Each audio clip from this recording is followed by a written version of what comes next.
Heartworm is a retro survival horror title developed as a love letter to PlayStation 1 era classics like Silent Hill and Resident Evil. From its art direction right down to its more straightforward gameplay, you could almost confuse it for something that came out several decades ago and might just scratch a certain itch for old school survival horror fans. And with Halloween right around the corner, this might just be a game you want to add to your list. My name's Johnny Bueno, and let's take a look at Heartworm.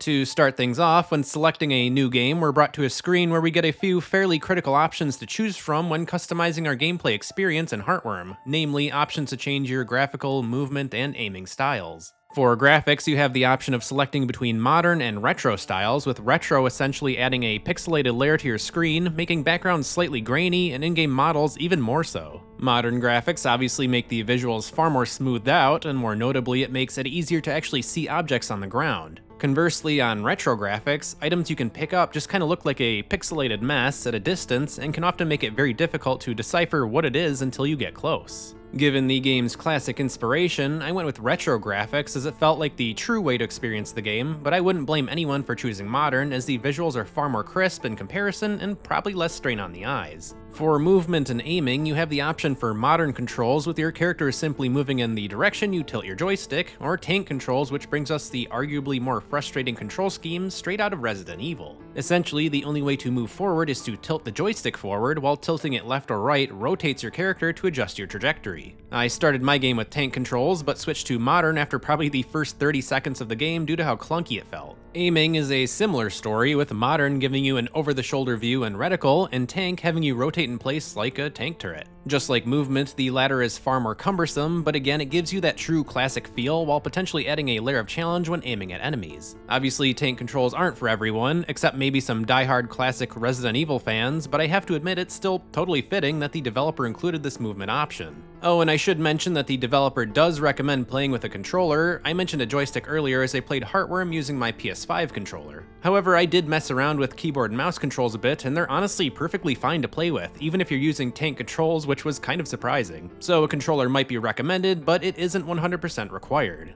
After all that, you can select between normal and challenge difficulty, with challenge having less resources and stronger enemies. I would recommend playing on normal for your first playthrough, saving challenge difficulty for subsequent playthroughs because, spoiler alert, Heartworm is a very short game. You might find yourself wanting more after your first run, and you can then tackle challenge mode for some added replayability. But of course, I'm not your daddy, and you can do whatever you want.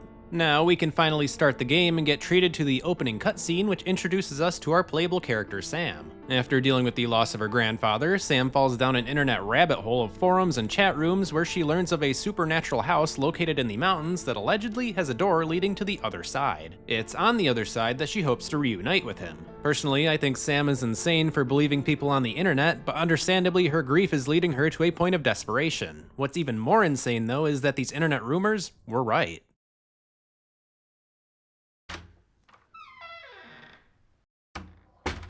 Grief and mortality end up being two common themes that are explored throughout Sam's journey as things quickly get more, let's say, paranormal. While searching for her grandfather, Sam is forced to confront memories from her own past, leading players through what could be considered a psychological thrill ride through Sam's mind as she copes with the previously two mentioned themes. I don't want to spoil too much, and there's definitely more to the story, but I will say that this focus on the psychological thriller side of things is more prominent than the actual horror aspects of the game. The very first area, the mansion, does set the tone with a dark, tense atmosphere, making you feel like something could jump out at you with every turn of the corner. This was actually my favorite area in the game, even if it was short-lived. After that, as the game goes on, these settings get more and more outlandish, foregoing more gritty, realistic horror scenes for something more fantastical. The developers obviously weren't going for something gritty and realistic, as they do describe the game's narrative as psychologically focused, but I just want to be clear about what type of horror experience you should expect. However, we all have a different tolerance for horror, so your mileage for scares may vary in comparison to my own. With that said, I will say I did like the variety of settings you get to explore throughout the game's brief runtime. While you start out in a cramped mansion, you later move into a more open neighborhood, which is where you'll really start to take notice of the game's copious amount of locked or unenterable doors. Seriously, I want to say 70 or 80% of the doors I interacted with in this game couldn't be opened, with Sam even venting some of the same frustrations later in the game, which is kinda hilarious because the devs definitely knew.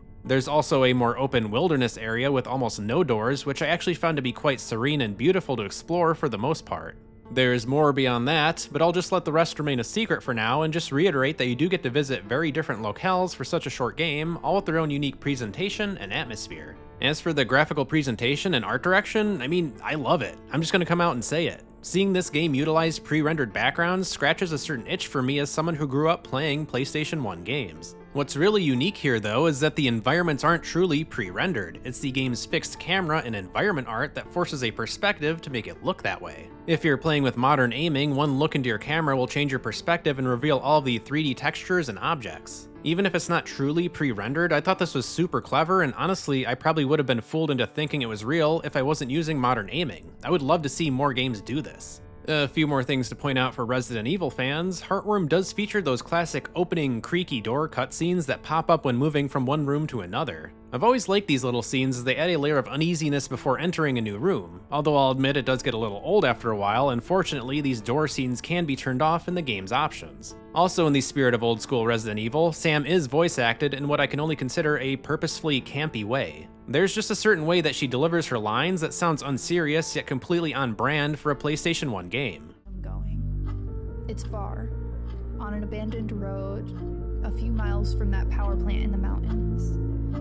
It was hard to find anything about it. I started on message boards and I ended up in a chat room talking with people who know people who know people who've gone. And the last thing I want to shout out before moving on to gameplay is that there's an arachnophobia mode in the game's options that you can turn on if you just can't stand the sight of spiders. There really aren't that many in the game, save for the very first boss, who hilariously turns into some sort of aggressive geometrical race car or maybe a pink variation of Ramael from Evangelion. I might even prefer this to the actual boss's appearance, and it could offer some potential comic relief amidst a somber journey.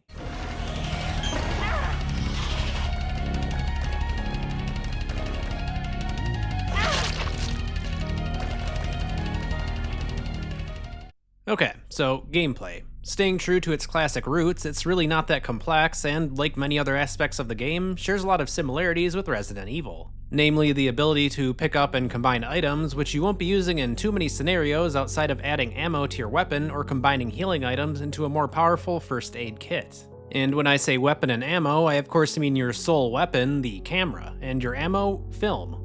This is fitting as Sam is more of the artistic type and less of a trained soldier or police officer, so for truly delving into her psyche, I imagine there would be no need for guns. You can modify her camera a bit with camera mods that enhance her ability to shoot and damage enemies. These are often hidden behind puzzles, but can include things like a burst fire mod to shoot several times in succession. So, there's a few things you can do to modify the camera, but it's still your only means of defeating enemies. It can also be used out of combat, however, to temporarily light up areas, making it easier to spot doors or interactables. It's actually a nice touch and adds a bit of urgency as you explore as much as you can in a room before it fades back to darkness. That's about it for the camera though, and back to the topic of combining, I do wish it was utilized at least a bit more to allow for some experimentation or more interesting item combinations. Either way, with your trusty camera in hand, you'll encounter aggressive enemies across most major areas in the game. The first ones you'll run into are these slow, shambling, staticky people who are unsurprisingly easy to defeat considering their early appearance in the game, but come with some tricks. With every snapshot, they'll teleport a short distance away to test your aim, and the red ones will temporarily go invisible, while the blue ones are able to slow you down. It's actually pretty easy to just run away and snapshot them to death, but they still make you work for it.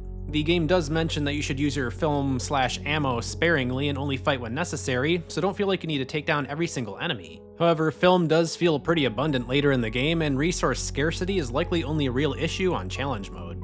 When looking at the entire game, however, enemy variety is lacking as you'll really only encounter 2 unique enemies per major area, with 1 case of early game enemies appearing again later. While I like that these mossy dogs and spooky statues felt like they meshed really well with the wilderness area they showed up in, I do wish there's more variety there to keep me on my toes. Especially considering how large this area was, it could have easily housed more mossy horrors to contend with. I could do without those statue enemies though, who could not only trap you but somehow harm you even after they're dead.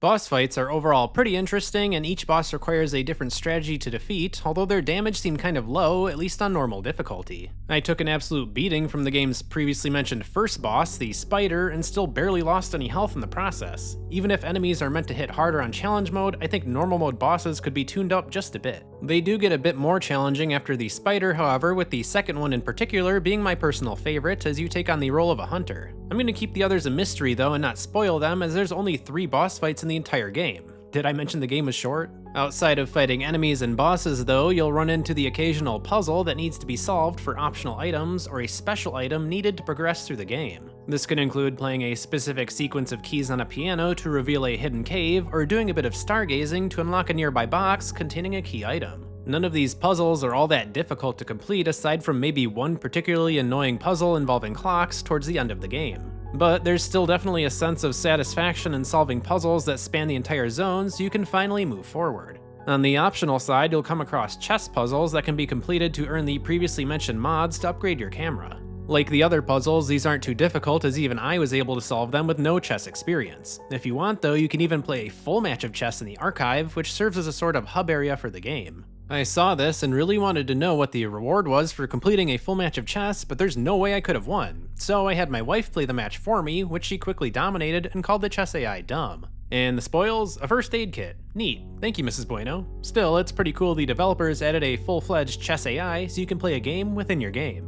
Another gameplay aspect drawn from classic titles is limited saving, with you only being able to save at PCs within safe rooms or areas. There's no autosaving present in Heartworm, adding a sense of self-preservation and intensity when exploring the world. The safe room you can save in is essentially the same room you'll access no matter where you're at in the game. While it always looks different from the outside, it's always the same interior, making it a very welcome sight when you finally come across one due to its familiarity. Here, you'll also access the item box where you can store away items for later use, as you have a limited inventory of 4 slots to start. So you need to choose carefully as to what you want to bring with you when stepping back outside into the world. Other than that, that's really it for gameplay, although I guess I could mention these little possum dudes hidden around each area. I think I found 3 in total, and I assume they serve as some sort of hidden collectibles with a special reward for finding all of them. So keep your eyes peeled for these wily little dudes throughout your journey if you're more of the completionist type.